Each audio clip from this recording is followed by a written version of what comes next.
Olá! Você já se perguntou como a história de uma nação é preservada? O que é feito para que um povo tenha memória? O STJ Cidadão de hoje vai falar sobre o patrimônio mundial no Brasil, as heranças do país para o mundo, a importância da preservação para as próximas gerações. A Constituição define que cabe ao poder público, com o apoio da comunidade, a proteção, preservação e gestão do patrimônio histórico e artístico do país. E o Superior Tribunal de Justiça é parceiro dessa conservação. Para isso, vamos embarcar em uma viagem de redescoberta do Brasil. E a nossa parada vai ser na primeira cidade brasileira a se tornar patrimônio mundial, Ouro Preto. Você vai conhecer um pouco da história dessa pequena cidade, que guarda grandes memórias. Vamos mostrar as curiosidades das minas de extração do ouro, os costumes da sociedade da época, o tratamento que os escravos recebiam. Vamos ver também romances, a cultura local e a vida jovem nas mais de 300 repúblicas que existem por lá. Não deixe de acompanhar. As ladeiras de Ouro Preto trazem em cada esquina uma emoção, uma alegria. O STJ Cidadão está começando agora.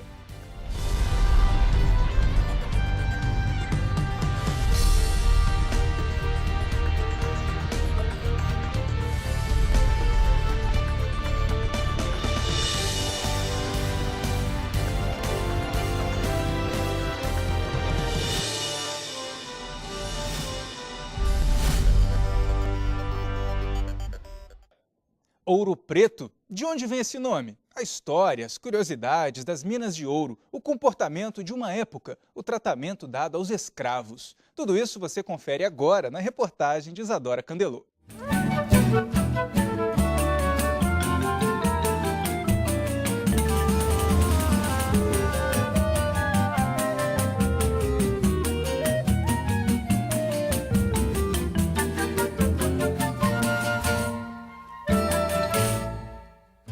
Interior de Minas Gerais, em um estreito vale que fica entre as montanhas, um arraial que virou vila, Vila Rica, que passou a ser chamada de Ouro Preto.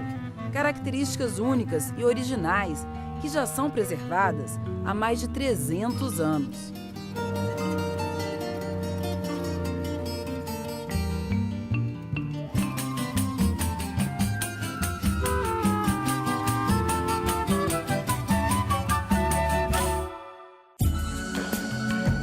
Foi em corredores estreitos e escuros como esse que a cidade surgiu. No final de 1600, os bandeirantes começavam a disputa por aquela pedrinha preciosa, o ouro. A qualidade e a quantidade do minério eram fantásticas. O brilho do ouro escondia histórias de fome, miséria, escravidão. Uma guerra que ainda está viva nas minas da cidade. A Gege é um desses lugares. O local é do século XVIII e o David, que é guia, vai nos levar para conhecer.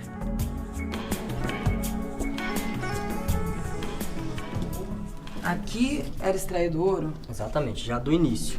Já começa a extração, o material que vai sendo escavado é levado para fora e lá havia todo o processo de separação. Aqui já era extraído também? Já era extraído também. O ouro que está em pó, está misturado à rocha. Então, por isso a extração de cavar e levar para fora. A gente não vai ver ouro dentro da mina, porque ele não tem brilho. Eles também não viam, então tinham que cavar tudo isso aqui, levar lá fora e todo o processo. Aos poucos, os corredores vão ficando mais estreitos e a luz natural vai desaparecendo.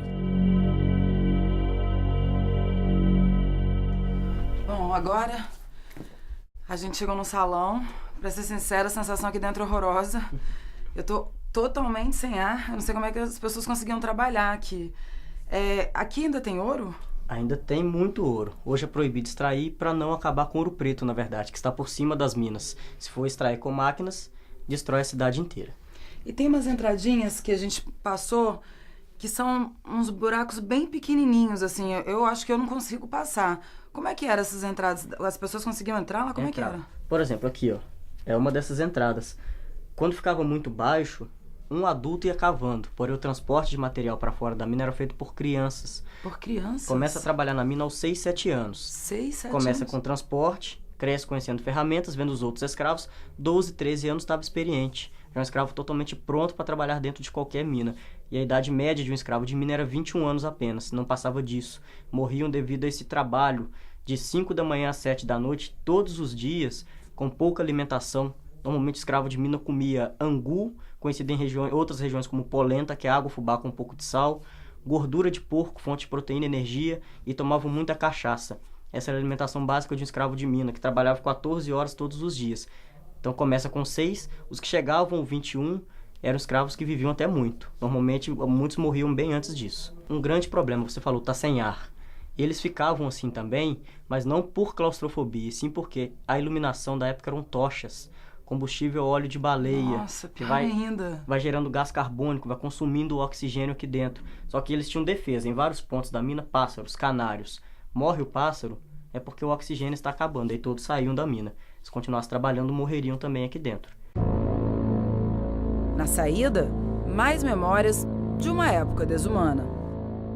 A sensação aqui nos corredores já é horrorosa, né? A gente já fica sem ar, já fica claustrofóbica, mas ainda desce mais, dá uma olhada. Tem um buraco que vai descendo sem fim para a extração do ouro.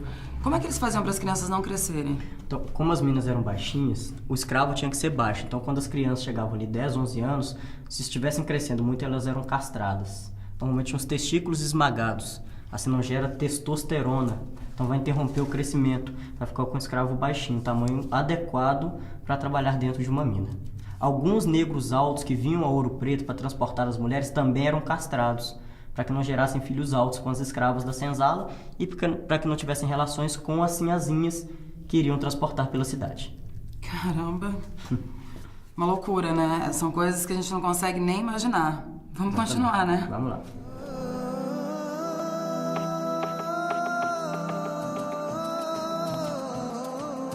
A corrida pelo metal trouxe gente de todos os lugares. Do lado de fora das minas, a pequena cidade foi crescendo. O ouro encontrado enchia os bolsos da monarquia, mas também enfeitava igrejas e monumentos.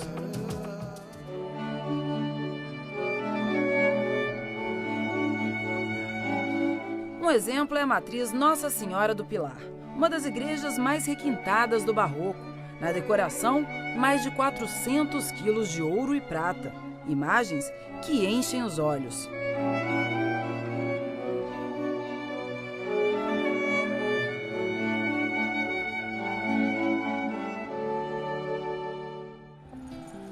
As ruas estreitas, com paralelepípedos, portas e janelas coloridas, também guardam muitas histórias. Ouro Preto foi cenário de uma história de romance que ficou eternizada em poemas. Por volta de 1700, Tomás Antônio de Gonzaga e Maria Doroteia se apaixonaram.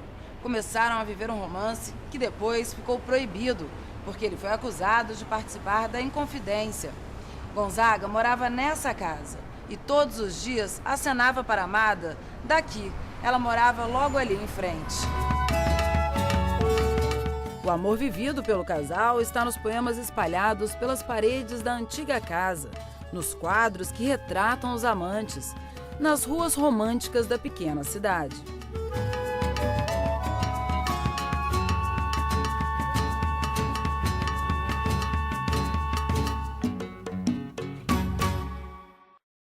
E no próximo bloco, Ouro Preto, Patrimônio Mundial. Como a cidade ganhou esse título? As histórias, os monumentos, a arte barroca. É só um minuto.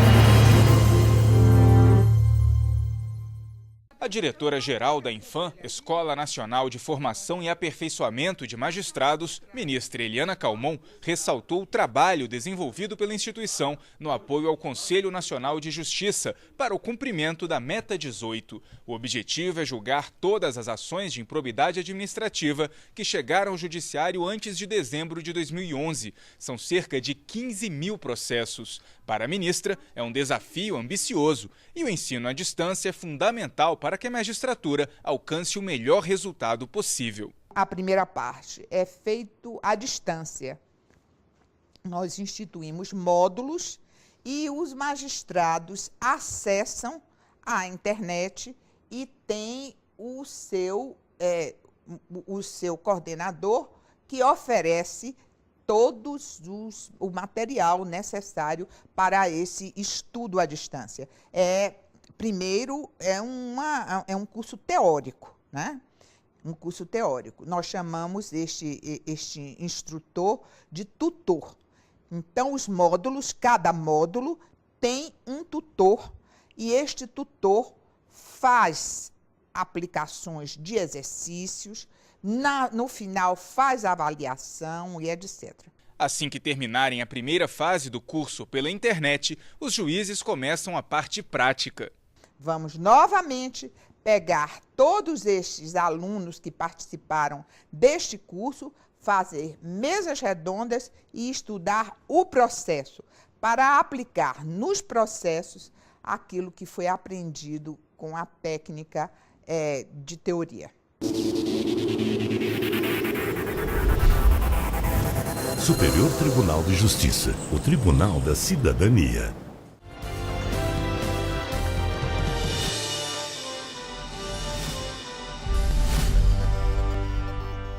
Com uma arquitetura barroca, Ouro Preto foi a primeira cidade brasileira a se tornar patrimônio cultural da humanidade. Os casarões, as igrejas, as ladeiras de pedras. Você vai conhecer agora.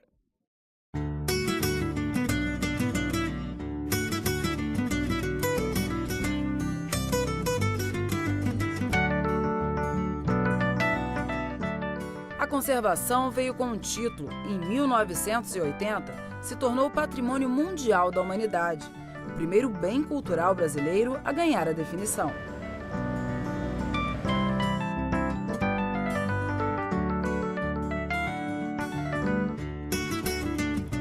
Uma lista seleta e rigorosa que deve ser preservada. É o que explica Patrícia Reis, coordenadora de representação da Unesco no Brasil. É uma relação de bens de natureza excepcional, de valor excepcional, universal, é assim que nós chamamos. Aquele bem tem um valor excepcional, universal, que merece estar destacado com a comunidade internacional atenta e comprometida com a sua preservação. A cidade inteira é patrimônio. Casas, igrejas, ruas, monumentos, praças. Tudo é conservado para preservar as características da época em que foram criadas. Andar pelas ladeiras de Ouro Preto é uma volta ao tempo. José Leandro, prefeito da cidade, explica como faz para conservar.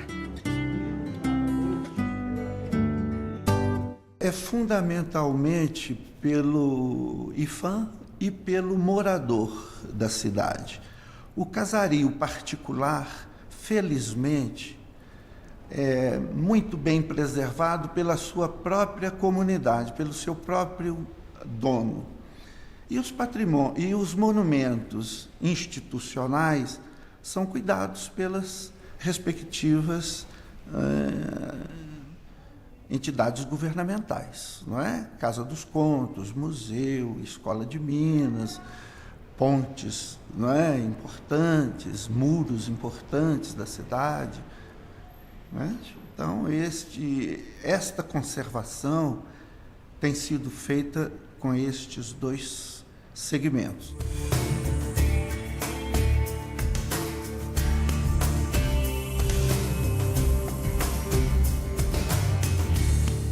Para a ministra Eliana Calmon, a preservação dos patrimônios é importante para manter a identidade de uma nação. Nós temos de fazer a preservação porque o patrimônio público é a nossa história. E nenhum povo pode administrar bem o presente se não souber o seu passado. O seu passado é de uma importância fundamental. Se nós verificarmos toda a evolução que nós temos na história da humanidade, nós vamos verificar que tudo isso foi possível porque nós estudamos o passado. Se estuda até restos de comida, porque através disso nós conseguimos verificar como é que os povos viviam. Ora, nós que temos tanta tecnologia, como é que nós vamos jogar fora algo que pode ser preservado e muito bem preservado? Além do aspecto de cultura, nós temos ainda um outro aspecto, é que este patrimônio pode ser perfeitamente usado para a arrecadação. Se nós começarmos a usar o nosso patrimônio público, o patrimônio preservado, o patrimônio artístico e o patrimônio cultural, nós vamos também fazer dele uma fonte de renda. O encanto está por todos os lados. Na feirinha, no artesanato, nos artistas. Memória guardada, como no Museu Casa dos Contos. A construção em estilo barroco mineiro preserva a história do ciclo do ouro. Aqui do meu lado está o José Antônio, mais conhecido como Careca, sabe tudo do Museu dos Contos, trabalha aqui há 39 anos. Quando que foi construída essa casa?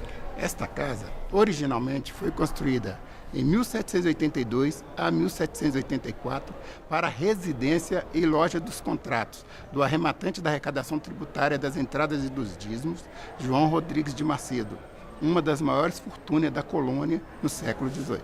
Outra coisa também que é interessante é o tamanho da porta. Dá uma olhada no tamanho dessa porta. Ela é alta, ela é larga. Por que ela é assim? É porque é o seguinte, como é uma construção pomposa, já se fez as portas de maneira que as carruagens pudessem vir até este local. O dono da casa já descia da carruagem dentro da casa dele.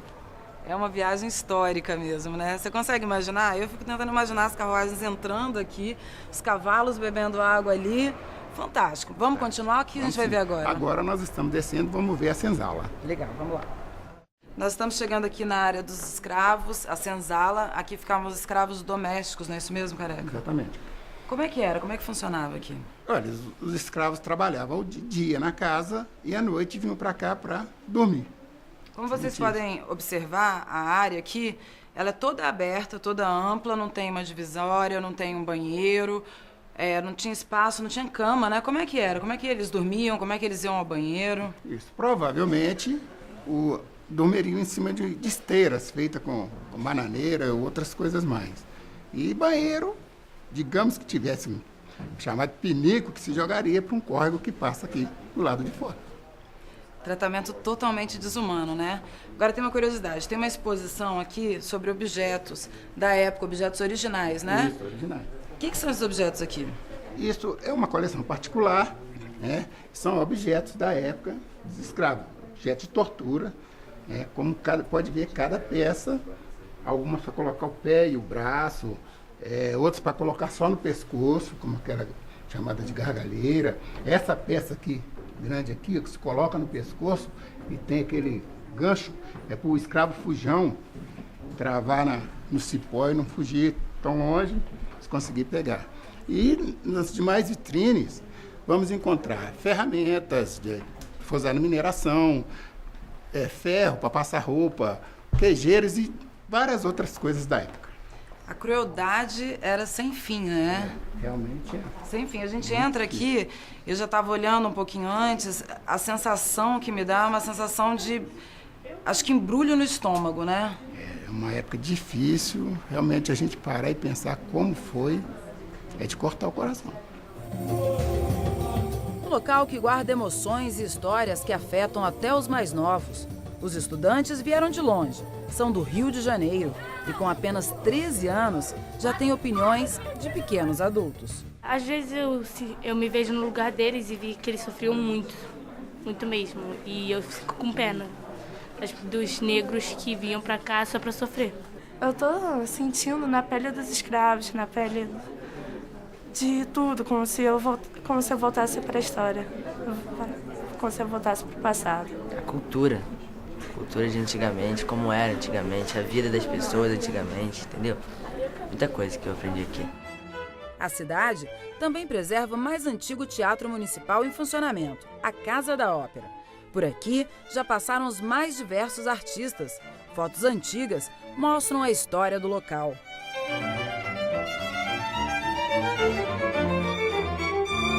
Esse teatro é o teatro mais antigo em toda a América em funcionamento. Isso tem até uma placa ali na entrada do Guinness Book. Eles gostam muito dessas coisas, né? Isso é o mais antigo, é o maior, é o menor. Mas o importante desse teatro mesmo é porque ele é muito emblemático. Os artistas, as pessoas ligadas à arte e à cultura gostam demais de passar aqui por esse teatro. Para os artistas é uma honra gravar ou passar por aqui. E, por sinal, vários artistas já estiveram aqui e não estão preocupados em ganhar ou qualquer coisa, vêm, se exibem aqui, documentam que exibiram nesse teatro, sem a visão de ter lucro.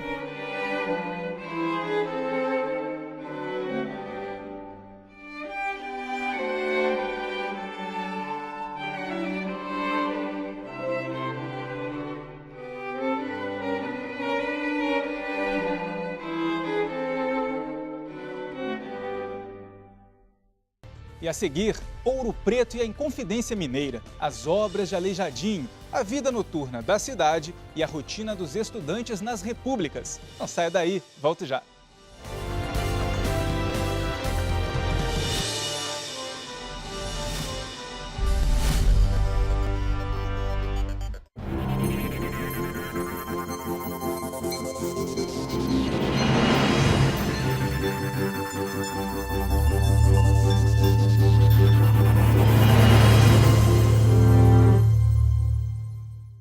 A ministra Eliana Calmon representou o presidente do Superior Tribunal de Justiça, o ministro Félix Fischer, na sessão solene do Congresso Nacional, que celebrou os 190 anos do Parlamento Brasileiro. No plenário do Senado Federal, a ministra compôs a mesa ao lado dos presidentes da Câmara dos Deputados, Henrique Alves, e do Senado, Renan Calheiros. O senador destacou a importância da preservação da independência entre os três poderes da República: o Executivo, o Legislativo e o Judiciário. É preciso que esse conceito irretocável esteja presente nas mentes de todos os dirigentes públicos.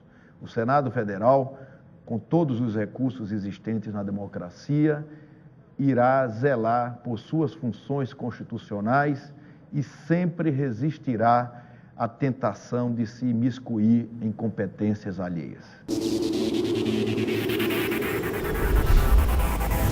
Superior Tribunal de Justiça, o Tribunal da Cidadania.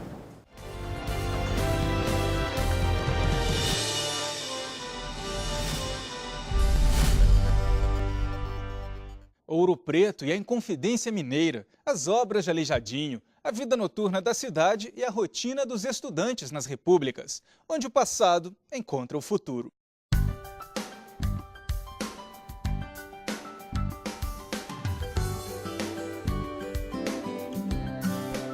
A pequena cidade foi palco da Inconfidência Mineira. O movimento queria a independência do Brasil, mas a história não acabou bem. Os envolvidos foram exilados na África e Tiradentes foi enforcado e esquartejado para servir de exemplo para outros rebeldes. Nós estamos no Museu da Inconfidência. Aqui ao meu lado está a Carmen, que é historiadora, e a gente está numa sala que tem vários objetos das pessoas que participaram do movimento. Ela vai explicar pra gente o que eram esses objetos, como é que eles eram usados. Como é que é, Carmen? Explica pra gente. Olha, esses objetos que nós estamos vendo aqui, o banco, a mesa, as mesas, né, fazem referência e evocam o momento em que os inconfidentes se reuniam para planejar o levante e o movimento, porque eles se reuniam na casa do contratador João Rodrigues de Macedo, há relatos na casa do Francisco de Paula, Freire de Andrada, e eles fizeram aí os grandes projetos. Tem um aqui que foi o que eu achei mais chocante. Vamos explicar para o pessoal o que é isso daqui, né? Bom, esse aí são partes da trave, da forca em que aconteceu a execução do Tiradentes. Essa forca, essas traves teriam vindo do Rio de Janeiro para compor, né, o acervo do Museu da Inconfidência quando da sua inauguração. E tem um tom simbólico como um objeto que marca a própria execução do Tiradentes, né? No centro de Ouro Preto existe a Praça Tiradentes e o poste em que ele foi enforcado virou um monumento. A estátua está de costas para o Palácio do Governador. Todos os anos a cidade comemora a Semana da Inconfidência.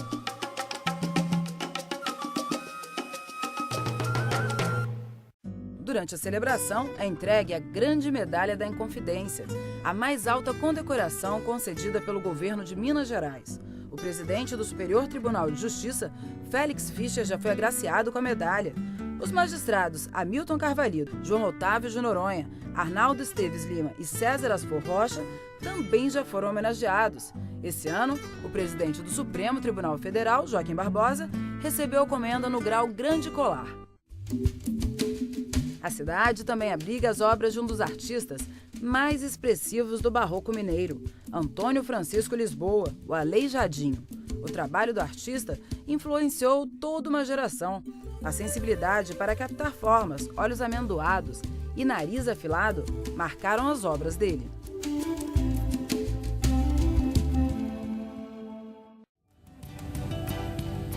Andar por Ouro Preto é como abrir um livro de história. Em cada ladeira, cada esquina, existe um pouco de alegria. A memória de 300 anos contrasta com o novo, e quando escurece, a cidade ganha outras luzes e contornos.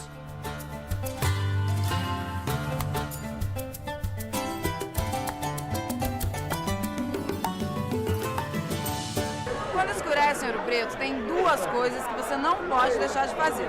A primeira, colocar um casaco, porque aqui faz muito frio. E a segunda é ir pra rua. São vários bares, restaurantes, dá uma olhada no movimento.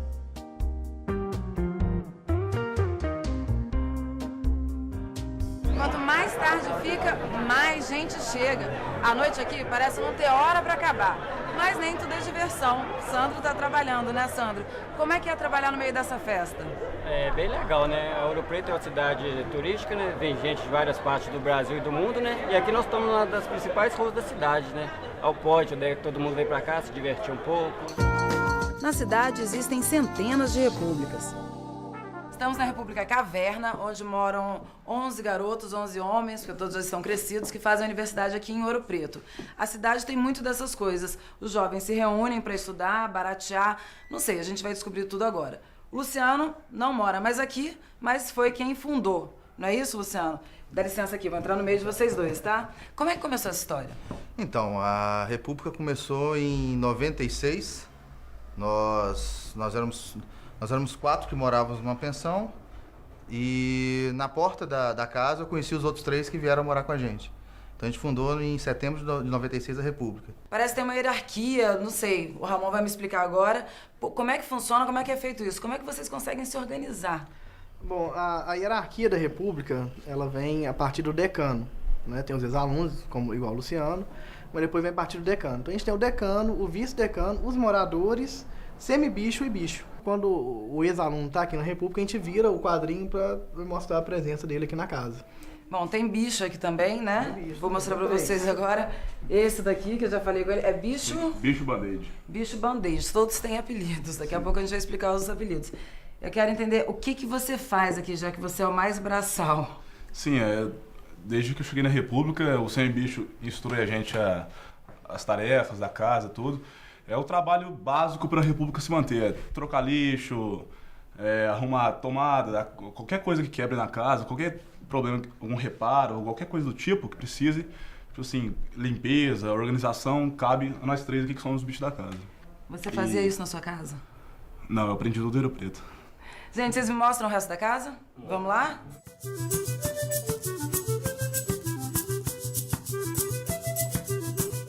Na cidade, as moradias mais utilizadas pelos estudantes são as repúblicas. Nelas moram jovens entre 17 e 25 anos. São 58 repúblicas federais, fora as particulares. Todas têm regras e tradições. A mais antiga, ainda em funcionamento, é de 1919. Dos mais de 14 mil estudantes da cidade, uma média de 700 opta por esse tipo de moradia. Para conseguir uma vaga, é preciso passar por um processo de seleção feito pelos moradores da casa. E pode durar até 3 meses. Irmandade. Essa é a palavra que define os jovens que fazem parte dessas moradias. Eles cuidam uns dos outros e crescem juntos.